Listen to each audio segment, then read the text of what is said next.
സ്വാഗതം. ഈ 8 ചാക്ക് അതിനകത്ത് ഇനി നിറയ്ക്കാനുണ്ട്. ഈ 7 ചാക്ക് പിന്നെ അല്ലാതെ 5 ചാക്കിനകത്ത് ഇഞ്ചി.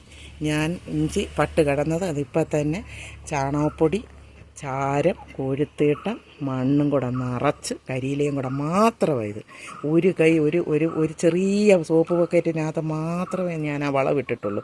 ബാക്കി മൊത്തം അടിയിലെ 3 ലെയറായിട്ട് ഇങ്ങനെ കരിയില മാത്രം ഇട്ട് നിറച്ച് ദാണ്ട് ഈ വലിയ ചാക്കിലെ ചീമച്ചേമ്പ്, ഇത് ചേമച്ചേമ്പ്, ബാക്കി 5 ചാക്കിലും കാച്ചിൽ നട്ടേക്കും. ഞാൻ എന്നിട്ട് കരിയിലയും വാരി മൂടി വെക്കും. ഇന്ന് ഞാൻ നിറയ്ക്കുന്നുണ്ട്. അന്നേരം ഞാൻ ആ നിറയ്ക്കുന്നത് എങ്ങനെയാണെന്ന് നിങ്ങളെ കാണിക്കാം. നമ്മുടെ കരിയിലയും നമ്മുടെ വീട്ടിലുള്ളത്. പിന്നെ വല്ലപ്പോഴും ഇപ്പോൾ ഭയങ്കര ഉണക്കായതുകൊണ്ട് വെള്ളവും തളിച്ച് കൊടുക്കും. കഴിഞ്ഞ വർഷം ഞാൻ അങ്ങനെ എടുത്തത് ഈ കാച്ചിലെടുക്കാൻ നേരത്തെ എൻ്റെ മോൾ ഇവിടെ ഇല്ലായിരുന്നു, വീഡിയോ പിടിക്കുക. അതുകൊണ്ടാണ് ഞാൻ വീഡിയോ പിടിക്കാൻ ആ കാച്ചിലെടുക്കുകയും വീഡിയോ പിടിക്കാനും എനിക്ക് എൻ്റെ ഹസ്ബൻഡിനും അറിയത്തില്ല. അങ്ങനെ പറ്റിപ്പോൾ അടുത്ത വർഷം എൻ്റെ മോൾ ഇവിടെ ഉണ്ട്, ഇപ്പോൾ പ്രഗ്നൻ്റായിട്ട് വന്നിട്ടുണ്ട്. അതുകൊണ്ട് എൻ്റെ ഈ കൃഷി എടുക്കുന്നതെല്ലാം ഞാൻ കാണിക്കും. അവത്തൊന്നും പറ്റാതെ അവൾക്ക് എല്ലാ അനുഗ്രഹങ്ങളും തരണം. ഇതിനോടൊപ്പം എന്നെ ലൈക്കും ചെയ്യണം. ഓക്കേ.